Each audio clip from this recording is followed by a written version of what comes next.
할렐루야. 이렇게 만날 수 있어서 정말 감사합니다. 한 분 한 분 얼굴을 이렇게 다시 보니까 다 한결같네요. 변함이 없으시고 오히려 더 젊어지신 것 같습니다.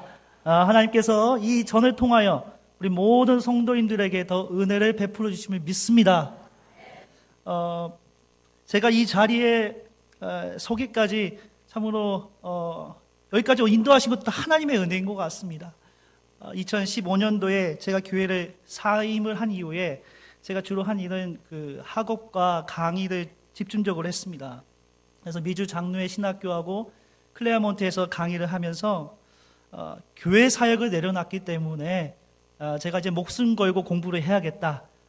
그래서 전념을 해서 결국 드디어 2월 20일 화요일 날 오전에 논문 심사가 다 통과가 되어서 정말 구약학 그 PhD 박사를 받게 되었습니다. 이 모든 것이 다 하나님의 은혜입니다. 저의 능력으로 저의 지혜로 가능한 것이 아니고 하나님께서 허락하신 시간과 장소가 있었기 때문에 제가 글을 쓸 수 있었고 박사학위를 받을 수 있었던 것입니다. 처음 담임 목사님께서 저에게 설교를 제안하셨을 때에 저는 받자마자 감사합니다. 설교하고 싶습니다. 그렇게 이야기를 했습니다. 왜냐하면 제가 한국을 곧 떠날 예정이고 언젠가는 우리 성도님들에게 찾아가서 인사를 드려야 할 텐데 이때다 싶어서 너무너무 감사했습니다. 그런데 이제 와서 생각해 보니까 저의 생각이 너무 단순했던 것입니다. 오렌지 카운티 영락교회 그 주보를 보니까 그 명단에 주님의 빛 교회 주형로 목사님, 다운이 제일교회 안성복 목사님, 그리고 무엇보다도 오렌지 카운티 담임 목사님 김경선 목사님, 그 가운데 아무런 양력이 적혀 있지 않는 양일철 목사. 주 강사님들이 이렇게 좋은 말씀을 증거해 주시는데 과연 저와 같은 이 존재가 성도님들에게 어떠한 말씀을 증거할 수 있을까 그런 생각을 하게 되었습니다. 그런데 이렇게 된 이상 하나님께 모든 것을 맡기자는 생각을 하게 되었습니다. 이 시간 제가 말씀을 증거할 때에 제가 나타나지 않고 오직 살아계신 하나님만이 나타나기를 간절히 소망합니다. 제가 이 자리에 서게 된 것은 살아계신 예수 그리스도를 알리게 하기 위함입니다. 그 살아계신 예수님을 이 고난주간에 이 목요일 이 시간에 여러분들에게 증거할 수 있다는 것은 참으로 기쁨입니다. 오늘 여러분이 읽으신 스데반의 선포가 그러하였습니다. 스데반이 그의 인생에서 가장 내세운 것은 그의 지위나 명예나 세상의 자랑거리가 아니었습니다. 그가 자랑한 것은 오직 살아서 역사하시는 예수 그리스도를 믿지 않는 자들에게 선포하는 것이었습니다.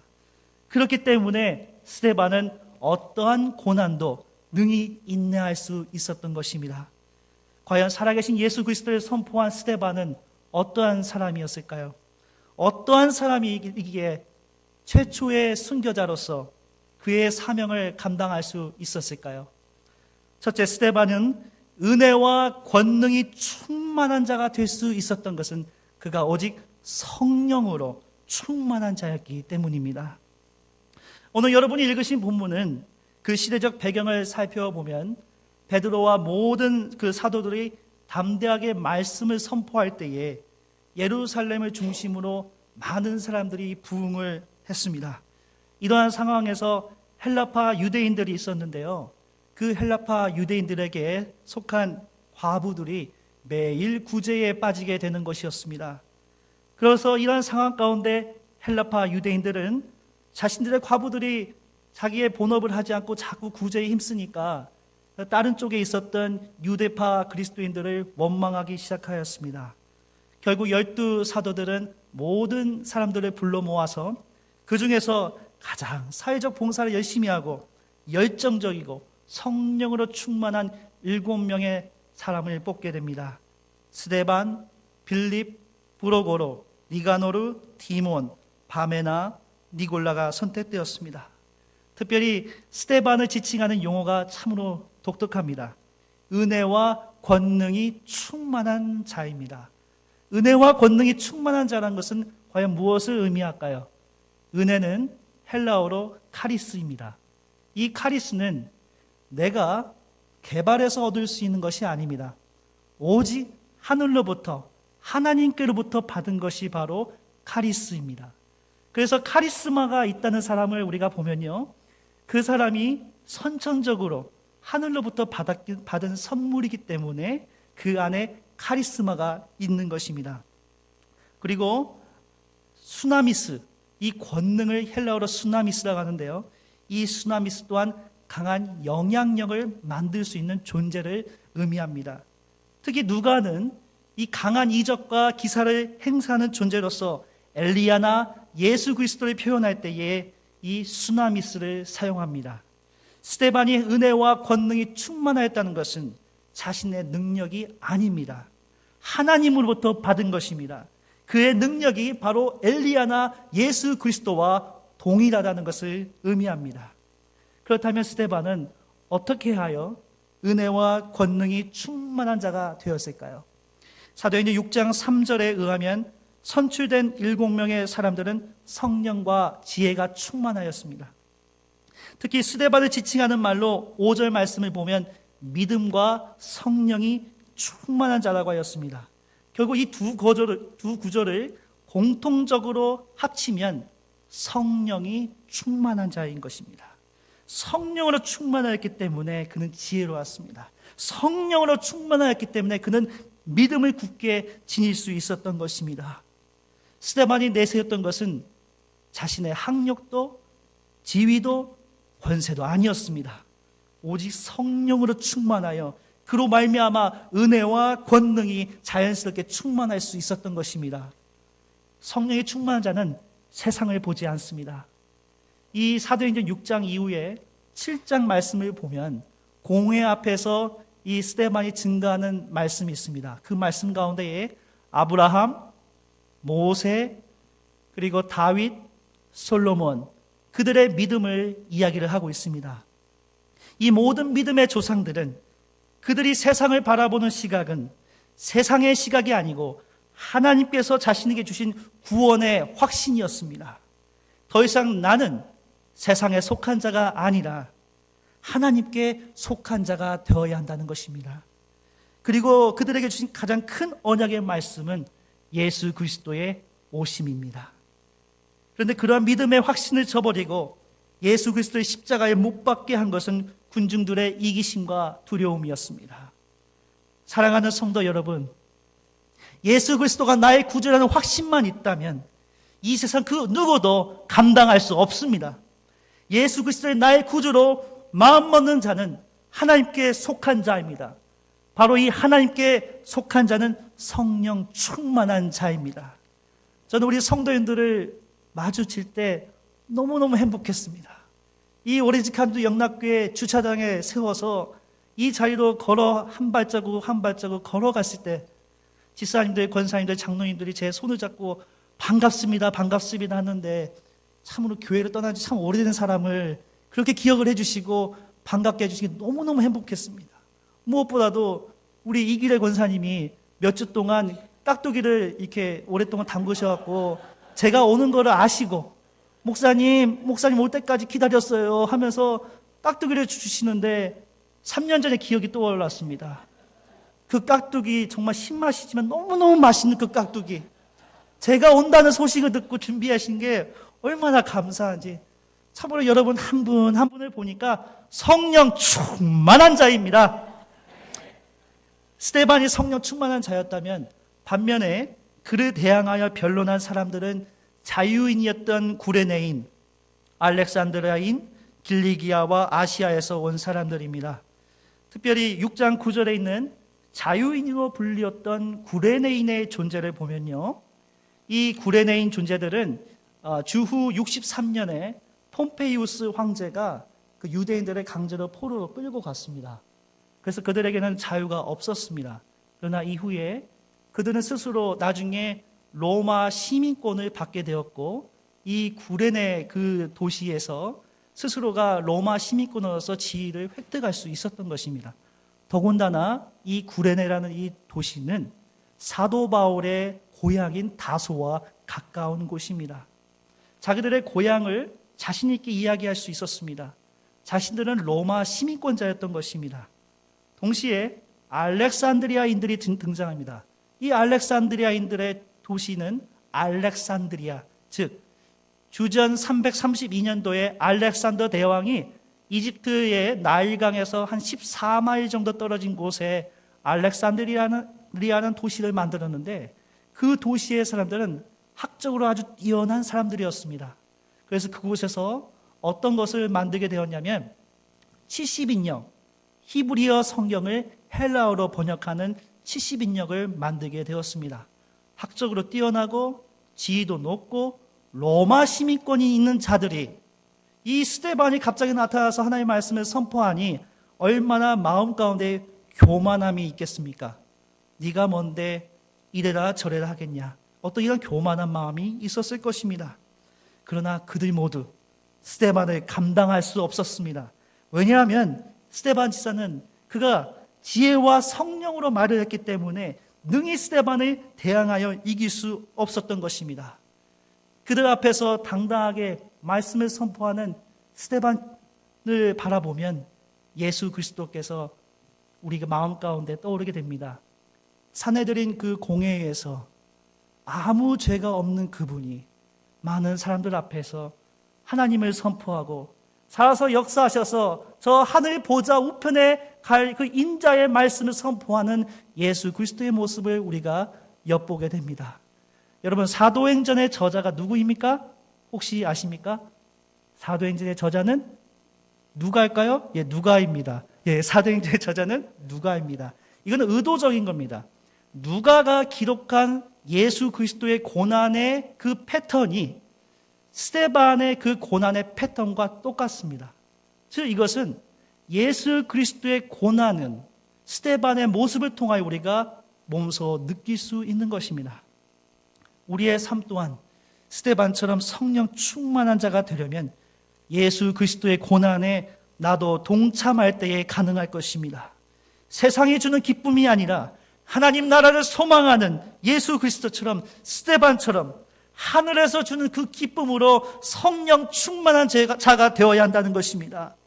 고난 주간을 맞이하여서 우리가 예수 그리스도의 고난을 생각해 볼 때에 우리에게 주어진 고난을 한번 생각해 보면 좋을 것 같습니다. 예수 그리스도께서 자신에게 주어진 고난을 묵묵히 감당하였을 때에 그는 그 고난 앞에서 두려워하지 아니하며 하나님을 의지하면서 담대히 앞으로 전진할 수 있었습니다. 사랑하는 성도 여러분, 나에게 주어진 능력이 별로 없고 내가 너무 약하고 나의 육체가 나약하기 때문에 내가 이 세상에서 할 수 있는 것이 많지 않다고 생각할 때가 있을 것입니다. 그러나 그 상황에 이를 때마다 우리가 꼭 기억해야 할 것이 있습니다. 바로 나를 위해 예수 그리스도께서 이 땅에 오셨고 나를 위해 십자가에 못 박혀 죽으심을 기억해야 할 것입니다. 바로 나를 위해 오신 그 예수 그리스도의 말씀대로 산다면 우리는 세상 앞에 떳떳하게 설 수 있는 것입니다. 우리는 하나님의 자녀인 것입니다. 하나님의 자녀는 두렵지가 않습니다. 하나님의 자녀는 떨리지 않습니다. 하나님의 자녀는 어떠한 고난과 고통 가운데서도 담대히 복음을 선포할 수 있는 것입니다. 그 어떤 세상도 우리를 능히 이길 수가 없습니다. 왜냐? 우리는 하나님의 자녀이기 때문입니다.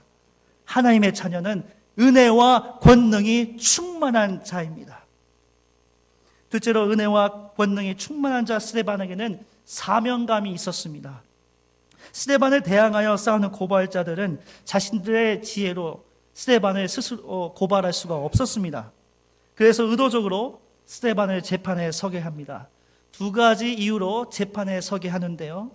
첫 번째는 스데반이 모세와 하나님을 모독했다는 말을 했다고 증언하였습니다. 당시 모세를 모독했다는 것은 가장 큰 죄였고 무엇보다도 하나님을 모독했다는 것은 신성 모독죄로서 벌을 받고 심지어 죽음의 위기에 처할 수도 있었던 것입니다. 두 번째로 고발자들은 스데반이 거룩한 성전, 율법을 거슬려 이야기했다고 증거하였습니다. 유대인들에게 있어서는 성전은 하나님이 거주하시는 곳이기 때문에 그 하나님이 거주하시는 거룩한 성전을 모독했다는 것은 그 또한 죽음을 피할 수 없는 것입니다. 아마도 이성이 있는 자라면 그들의 고발 앞에서 무서워 떨었을 것입니다. 아니 두려워서 도망하였을지도 모릅니다. 그러나 스데반은 자신 앞에 주어진 고난을 두려워하지 않았습니다. 15절 말씀을 보면 15절 말씀을 우리가 여러분 그 광고지에 보면 15절 말씀이 있는데 같이 한번 읽어볼까요? 시작. 공회 중에 앉은 사람들이 다 스데반을 주목하여 보니 그 얼굴이 천사의 얼굴과 같더라. 어떠한 난관과 고난이 있을지라도 스데반은 한결 같았습니다. 이미 이 세상이 두렵지 않았습니다. 왜냐하면 그에게는 사명감이 있었기 때문입니다. 사명감이 있는 자는 세상에 담대히 선포할 수 있습니다. 이미 그는 하나님으로부터 받은 메시지를 선포하는 자에게 담대히 증거할 수 있었던 것입니다. 그렇다면 스데반의 얼굴이 천사의 얼굴과 같다는 것은 무엇을 의미할까요? 이상하게 오늘 말씀을 증거하는데요, 참 이 조명이 환하네요. 제 모습 또한 여러분이 어떻게 느낄지 모르지만 제 모습도 천사의 얼굴처럼 환하잖아요. 얼굴 자체가. 여러분 천사로 표현된 것은 이 천사가 히브리어로 말라크입니다. 말라크. 여러분 말라기 아시죠? 창세기 출애굽기에서 끝까지 말라기. 이 말라기가 어떤 뜻이냐면 my messenger. 그러니까 우리가 엔젤을 말라크라고 하는 거예요. 말라크. 즉 천사의 얼굴을 했다는 것은 그가 하나님으로부터 메시지를 받은 자, 즉 하나님으로부터 메시지를 받은 사명감이 있었기 때문에 그의 얼굴이 천사처럼 바뀐 것입니다. 사랑하는 우리 성도 여러분, 여러분의 모습 가운데에 사명감이 있습니까? 하나님으로부터 받은 사명감이 있는 자는 그 메시지를 받았기 때문에 그 얼굴이 천사와 같이 빛날 줄 믿습니다. 모세가 하나님을 만났을 때에 시내산에서 하나님을 만났을 때에 그 얼굴이 환하게 빛났던 것은 그가 하나님의 메신저였기 때문입니다. 사명감이 있었기 때문입니다. 이 자리에 서 있는 저부터 먼저 하나님으로부터 메시지를 받은 사명감을 가는 존재가 되겠습니다. 2년 반 동안 제가 공부를 하면서 하나님께 받았던 은혜를 나누기를 소원합니다. 우리 교회에 있으면 참 마음이 많이 편안했습니다. 무엇보다 우리 성도님들께서 그 엘리야에게 까마귀가 이렇게 와서 이렇게 하면서 마음도 평안도 주고, 저도 실제로 우리 교회에서 사역을 하면서 너무너무 좋았습니다. 기도할 때도 좋고 만나는 우리 성도님들 볼 때마다 행복했습니다. 근데 제가 이곳에 온 게 목표가 학위를 따기 위한 것이라서 어쩔 수 없이 교회 사역을 내려놓게 되었던 것입니다. 재정적인 부분에 있어서 고민이 많이 있었지만 과감하게 결정을 했고, 그 과정에서 하나님께서 참으로 놀랍게 다 도와주셨습니다. 장학금으로 도와주시고 여러 신학교에서 강의를 할 수 있는 기회도 허락하여 주셨고, 클레아몬트 신학교에서 히브리어를 지금 강의하고 있는데요, 여러 경쟁하는 자들이 많은 가운데에 히브리어를 강의할 수 있는 은혜도 허락해 주셨습니다. 그래서 정말 공부에만 집중을 해서 논문 자격시험을 2016년에 통과하였습니다. 참으로 기뻤습니다. 이제 논문만 쓰면 다 끝나겠구나 생각을 했습니다. 그런데 논문을 쓰는 과정이 쉽지가 않았습니다. 주중에 강의를 하고 저에게 남은 시간에 그 논문에만 집중을 하는데, 이 모국어가 한국어가 아니고 영어로 써야 하기 때문에 영어로 이 논리적인 글을 쓴다는 것이 왜 이렇게 어려운지, 때로는 이런 생각도 했습니다. 제가 아인슈타인도 아닌데, 아니면 이 세상을 뭐 이렇게 이롭게 해서 막 어떤 그런 논문을 쓰는 것도 아닌데, 아니 왜 이렇게 힘들까? 그래서 작년 한 10월 초까지 제가 쓴 그 논문의 페이지가 한 100페이지 정도 됐습니다. 근데 그 부분은 고대 근동에 관련된 부분이고, 정작 중요한 것은 제가 포커스하는 에스겔 말씀이었습니다. 근데 이제 에스겔 말씀을 준비를 해야 하는데 11월 초 중에, 원래 제가 허리가 안 좋은데 아마 아실 겁니다.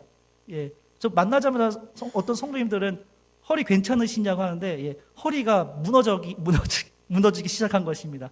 허리가 무너져갖고 이 왼쪽 다리가 절기 시작하면서 동시에 한 2분, 3분 정도 걷기에도 힘들 정도로 너무 힘들었습니다. 그래서 논문을 미루할까 고민을 했습니다. 그런데 이 안 좋은 일이 있을 때는 안 좋은 일이 더 오죠. 한국에서 안 좋은 소식이 들리는 겁니다. 사랑하는 저희 아버지께서 뇌출혈 증세에 있으셔갖고 병원에 한 2주 정도 계셔야 한다는 소식을 듣게 되었습니다. 저는 불효자였습니다. 미국에 있으면서 가지도 못하는 제가 참으로 미웠습니다. 그때 저의 모습을 보면 은혜와 권능이 충만한 자가 아니었습니다. 저녁에 홀로 누워있는데 저 스스로 나약한 모습을 발견을 했고 모든 것을 포기해야겠구나 자책감마저 들게 되었습니다. 그런데 그때 하나님께서 제 마음에 이런 마음을 주셨습니다. 기도하라. 하나님이 지혜를 주시겠다고. 그래서 무릎을 꿇고 하나님께 기도하기 시작하였습니다. 인간의 지혜로 할 수 없는 건 하나님께서 감당케 하십니다. 하나님께서 제 허리를 튼튼하게 세워주셨고 다시 걸을 수 있는 은혜를 허락해 주셨습니다. 그래서 2달간 제가 쓸 수 있었던 논문의 페이지 수는 250페이지. 하나님이 지혜 주셔서 가능한 것이었습니다. 무릎을 꿇고 기도하였을 때에 하나님이 제 몸에 따뜻한 온기를 부여주셨고 제 몸이 점차 회복되는 느낌을 받게 되었습니다. 기도하는 순간 하나님이 지혜를 주셨습니다. 기도하는 순간 건강이 회복되었습니다. 하나님의 임재를 체험하게 되었던 것입니다. 우리가 힘들 때 나약해지지 마십시오. 나는 하나님께 받은 사명감이 있는 자다. 내 얼굴을 통해 천사의 얼굴이 됩니다. 하나님이 메신저를 주십니다. 사명감을 주셔서 내 얼굴이 천사처럼 바뀝니다. 제 논문의 주제는 에스겔에 나타난 하나님의 임재고 동시에 에스겔은 보면 바벨론에 대해서 한 번도 바벨론 심판의 이야기를 하지를 않습니다. 그래서 어떤 사람들은 아마 에스겔은 바벨론에게 친바벨론으로서 활동했던 사람이라고 많이들 이야기합니다. 실제로 이사야와 예레미야를 보면 바벨론의 심판을 이야기하는데 예레미야만 바벨론 심판을 이야기하지 않습니다. 그런데 저는 그것을 발견했습니다. 텍스트, 하나님의 말씀을 자세히 읽고 특히 두로, 에스겔 26장에서 28장에 해당되는 두로의 오라클을 자세히 읽어보면서 그 안에 이 에스겔이 바벨론에 대해서 심판을 이야기하는 것을 발견하였습니다. 이렇게 주장하는 사람은 저 혼자입니다. 네. 이렇게 이야기를 쓸 수 있었던 것은 제 지혜가 아니고 하나님이 주신 지혜로 가능했던 것입니다. 그래서 논문이 통과한 것입니다. 하나님이 허락해 주셨기 때문입니다. 사랑하는 성도 여러분, 하나님의 믿는 자들에게는 사명감이 있습니다. 앞에 있는 상황이 암울하고 어려워 보일지라도 사명감이 있는 자는 두려움이 없습니다. 오히려 천사와 같은 얼굴로 많은 사람에게 하나님 말씀을 담대히 선포할 수 있는 것입니다. 다니엘서 12장 3절 말씀에 지혜 있는 자는 궁창의 빛과 같이 빛날 것이요 많은 사람을 옳은 대로 돌아오게 하는 자는 별과 같이 영원토록 비치리라. 결국 은혜와 그 권능이 충만한 자 스데반은 그가 마음 가운데 지닌 그 말씀의 빛을 통해 많은 사람을 하나님의 품으로 돌아오게 했습니다. 물론 그는 고발자들에 의해서 돌에 맞게 됩니다. 그러나 그가 죽기 전에 그의 모습이 참으로 당당하였습니다. 7장 55절에서 56절 말씀을 읽어보면 스데반이 성령이 충만하여 하늘을 우러러 주목하여 하나님의 영광과 및 예수께서 하나님 우편에 서신 것을 보고 말하되 보라 하늘이 열리고 인자가 하나님 우편에 서신 것을 보노라 한데 그를 죽인 고발자들을 원망하기보다는 그들을 위해서 기도하고 죽었습니다. 그러나 성경에서는 그의 죽음을 죽었다 하지 않고 잔이라 이렇게 표현을 했습니다. 육신은 고난을 받아 죽지만 그의 영혼은 깨어있어 하나님의 품으로 가기에 그의 모습은 자는 자와 같은 모습이 된 것입니다. 무엇보다도 그의 죽음은 헛되지 않았습니다. 그 스데반의 죽음을 바라보는 자가 있었으니 그 이름이 바로 사도 바울입니다. 이 사도 바울이 이 스데반의 사명감을 그대로 물려받아서 예수 그리스도의 복음을 만방에 선포하게 된 것입니다. 사도 바울의 마음 가운데 스데반이 던졌던 그 자그마한 돌, 그 마음에 울렸던 그 돌이 무엇일까요? 그것은 바로 이 말씀입니다. 갈라디아서 2장 20절 말씀에 내가 그리스도와 함께 십자가에 못 박혀 죽었나니 그런즉 이제는 내가 산 것이 아니요 오직 내 안에 그리스도께서 사신 것이라. 이제 내가 육체 가운데 사는 것은 나를 사랑하사 나를 위하여 자기 몸을 버리신 하나님의 아들을 믿는 믿음 안에서 내가 사는 것이라. 스데반을 죽이는 주동자들 하나였던 사도 바울은 스데반과 같은 사명감을 갖고 살게 된 것입니다. 그 또한 고린도후서 11장 말씀 보면 40에 하나 감한 매를 받았습니다. 신명기 25장 3절 말씀에 따르면 아기는 이 태형을 받게 되는데 매를 40번 맞게 합니다. 근데 유대인들은 40번을 정확하게 지키기 위해서 때리다가 41번 때릴 수도 있고 42번 때릴 수도 있으니까 40에 하나 뺀 39대만 이게 때리는 거로 율법을 정한 것입니다. 그 39대의 매를 5번 맞았습니다. 3번 태장으로 맞고 1번은 돌에 맞고 3번은 파선하여 일주야를 기품에서 지내고 여러 번 강도의 위험도 당하였습니다. 사랑하는 성도 여러분, 우리 모두 하나님께서 허락하신 은혜와 권능이 충만한 자입니다. 은혜와 권능이 충만한 자는 성령에 충만한 자입니다. 은혜와 권능에 충만한 자는 사명감이 있습니다. 비록 내가 고난 가운데 있을 때라도 기도하기를 쉬지를 않습니다. 비록 내가 고난 가운데 있을지라도 하나님이 주신 사명감을 갖고 산다면 세상 누구도 우리를 감당할 수가 없습니다. 하나님께서 우리 성도님들에게 빛을 주시고 그 빛을 통해 우리 모두 이 땅에 천사와 같은 메신저가 되기를 간절히 소망합니다.